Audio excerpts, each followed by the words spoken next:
warahmatullahi wabarakatuh. Halo anak-anak, bagaimana kabarnya? Semoga kalian sehat selalu ya.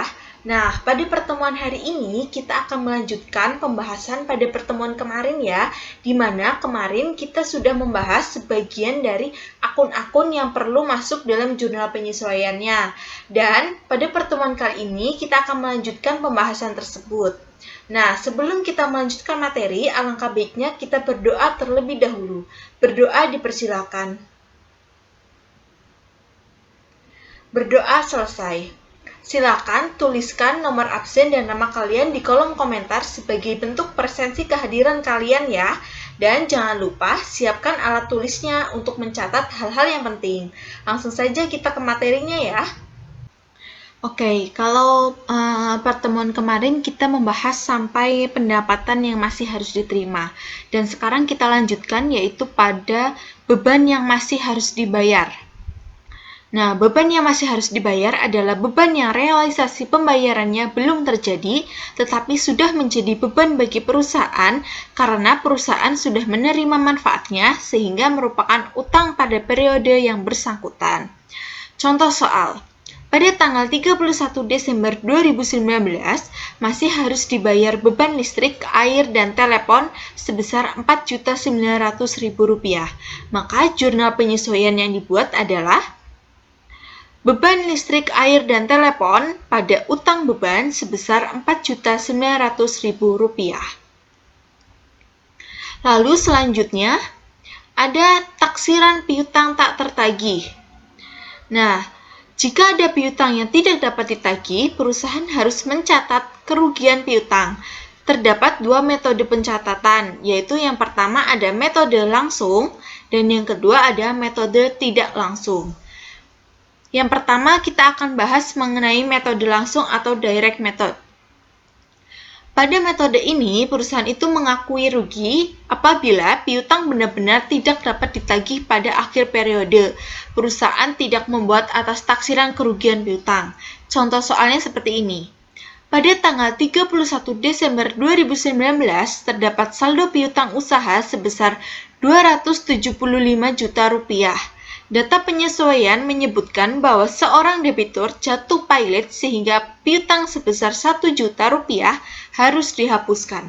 Maka jurnal penyesuaian yang harus kita buat adalah beban kerugian piutang pada piutang usaha sebesar Rp1 juta. Itu tadi metode langsung. Lalu selanjutnya kita bahas mengenai metode tak langsung atau allowance method. Nah, pada metode ini, perusahaan mengakui kerugian walaupun belum dapat dipastikan bahwa piutang tidak dapat ditagih. Pada akhir periode, perusahaan membuat taksiran atas kemungkinan piutang yang tidak dapat tertagih. Contoh soalnya seperti ini. Pada tanggal 31 Desember 2019, terdapat saldo piutang usaha sebesar Rp275 juta. Setelah diadakan pengecekan atas saldo akun, diperoleh keterangan untuk data penyesuaian, kerugian piutang ditaksir 1% dari piutang usaha tidak dapat ditagih. Maka, jurnal penyesuaian yang harus kita buat adalah beban kerugian piutang pada cadangan kerugian piutang usaha sebesar Rp2.750.000. Dari mana Rp2.750.000 ini, Bu? Nah, Rp2.750.000 ini dihitung berdasarkan kerugian piutang ditaksir 1% dari piutang usaha tidak dapat ditagih. Jadi kita hitung 1% dikali dengan Rp275 juta, menghasilkan Rp2.750.000. Lalu yang terakhir ada penyusutan aset tetap atau depresiasi ya. Nah, penyusutan aset tetap adalah pengalokasian harga perolehan aset tetap sebagai beban pada periode akuntansi dalam masa manfaat aset tetap.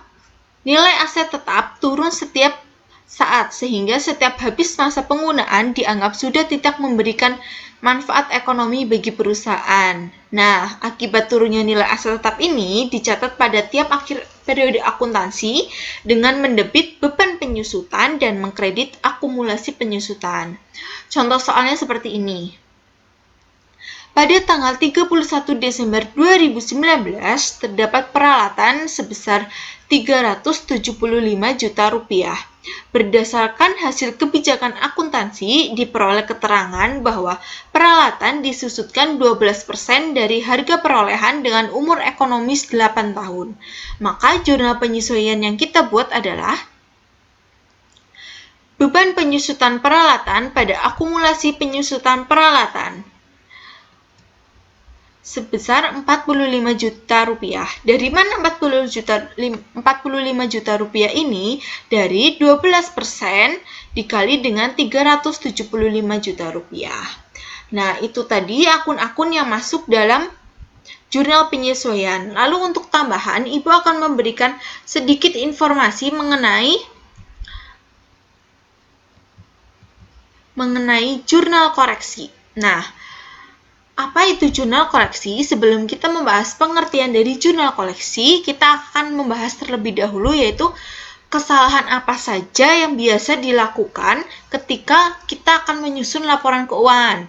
Yang pertama ada pencatatan pada buku besar yang tidak melalui jurnal umum.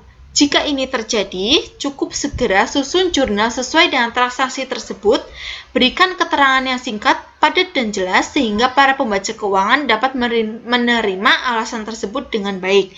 Itu apabila kita lupa tidak membuat jurnal umum ya, tetapi pada buku besar kita memasukkan transaksi tersebut. Lalu kesalahan yang kedua adalah jurnal umum telah dibuat, namun belum diposting ke buku besar. Kesalahan tipe ini tidak dibutuhkan jurnal koreksi. Akuntan bisa langsung posting ke buku besar yang terkait. Jadi apabila kita sudah membuat jurnal umum, lalu kita lupa tidak memasukkan akun yang ada di dalam jurnal umum tersebut ke dalam buku besar, itu tidak usah dibuat jurnal koreksi. Kita bisa langsung mempostingnya ke buku besar. Lalu kesalahan yang ketiga adalah adanya jumlah nominal yang salah pada transaksi yang telah disusun dalam jurnal umum, namun belum masuk pada buku besar. Jadi ketika kita menyusun jurnal umum, itu ada jumlah nominal yang salah pada salah satu transaksi dan belum masuk pada buku besar, itu dibutuhkan jurnal koreksi. Dan yang keempat adalah jurnal umum dibuat dan telah diposting pada buku besar, namun ternyata ditemukan kesalahan dalam jurnal umum tersebut. Jika kasus jurnal telah masuk dalam buku besar, maka saat inilah dibutuhkan jurnal koreksi. Nah, jadi apabila jurnal umum sudah dibuat, sudah diposting ke buku besar, namun ternyata ditemukan kesalahan. Kesalahannya itu bisa berupa salah akun atau salah nominal, ini dibutuhkan jurnal koreksi ya. Lalu selanjutnya ada manfaat dari jurnal koreksi. Yang pertama ada menyeimbangkan kesalahan pencatatan. Artinya, jurnal koreksi menjadi alat untuk menetralkan kesalahan jurnal umum sebelumnya yang terlanjur masuk dalam buku besar. Jurnal koreksi akan membuat jurnal yang salah menjadi 0 dan akan timbul transaksi baru yang seharusnya. Yang kedua ada mengetahui historis dari transaksi, yaitu membantu untuk mengetahui dari mana asal pencatatan dalam buku besar, entah itu nominal maupun akun yang baru muncul. Pembaca akan mengetahui melalui jurnal umum yang salah sebelumnya, serta jurnal koreksi yang telah dibuat. Yang ketiga ada terlihat lebih profesional. Mengapa? Sekalipun jurnal koreksi muncul karena kesalahan, namun dengan adanya jurnal koreksi ini, perusahaan akan terlihat lebih profesional dan terbuka. Akuntan akan dinilai terlatih dalam membetulkan kesalahan dengan benar dan lebih teliti karena dapat menemukan kesalahan tersebut. Nah, lalu contoh kasusnya.